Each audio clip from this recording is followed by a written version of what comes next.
Picked this beauty up today. I've been looking at this particular revolver for quite some time, and I was in Edmonton today, and one of the gun shops just happened to have one in stock. Actually, they had two. It's an 1875 number 3 second model Smith & Wesson top break with a 7-inch barrel. It's also known as the Schofield revolver, Smith & Wesson Schofield, which is named after the fellow who invented it, Major George Schofield. And the original design was actually done in 1869. And quite a design it was. It was designed, I guess, originally for the cavalry. And one of the distinctive ends, you can see this thing's brand new. Just trying to get rid of that. There we go. That's better. The idea behind the design was quick reloading and ejecting revolver for the cavalry boys. Pretty hard to load up an 1873 revolver and you're bouncing around the back of a horse. There it goes. It's for the day. I imagine it was quite the setup. You see she latches. If a guy was really good at it, he could do this whole thing in one hand while bouncing around the back of a horse. As you can see, that's how you get rid of your empty brass. Got a couple of spent ones here. Let's see how it works.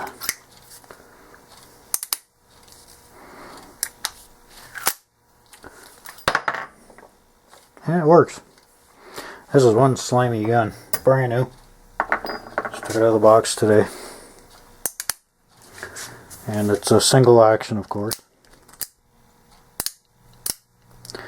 It falls into the beautiful gun category with me anyway.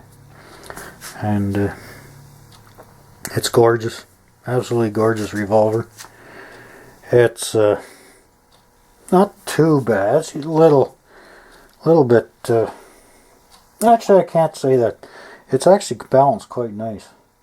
Despite how bulky it looks here, she's fits pretty good. Much easier than the Rogers and Spencer revolver to grab the hammer. And this one, like I said before, is in 45 long Colt. And I think I'm going to have to go murder some paper with this thing today. But this is one beautiful revolver. And can't wait to try it out. Hopefully I don't have to mess around with the sights, because look at that front sight. Big old half moon. We'll see.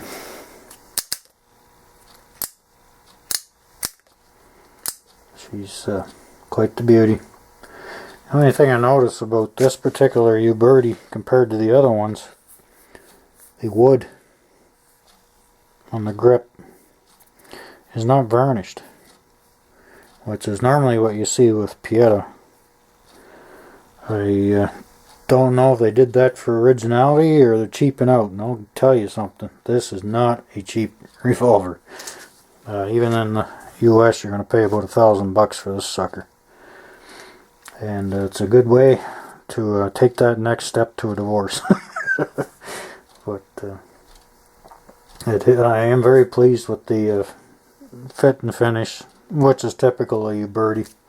You know, I got no sharp edges or anything. It's not flush. Everything is very nice, even with the wooden grip. She's you don't get that anymore, it seems, nowadays. Stuff that doesn't fit right. They do a beautiful job on these guns. And she's got one evil looking hammer. That stick your finger in there and pull the trigger, I dare you. Yeah, I'll punch a hole in you. But that's quite the fire. And the ejector system, pretty unique. Apparently the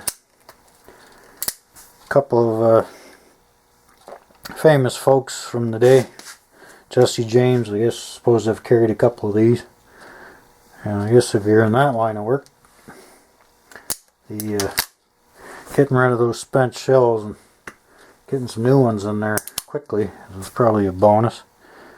And they claim Earp may have carried one of these going into the OK Corral, but they also say he had that 12-inch barreled single action Army.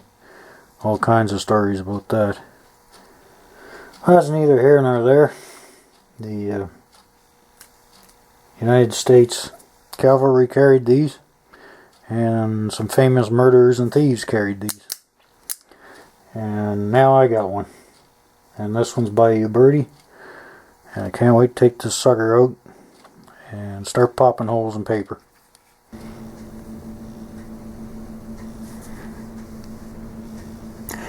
Or maybe not.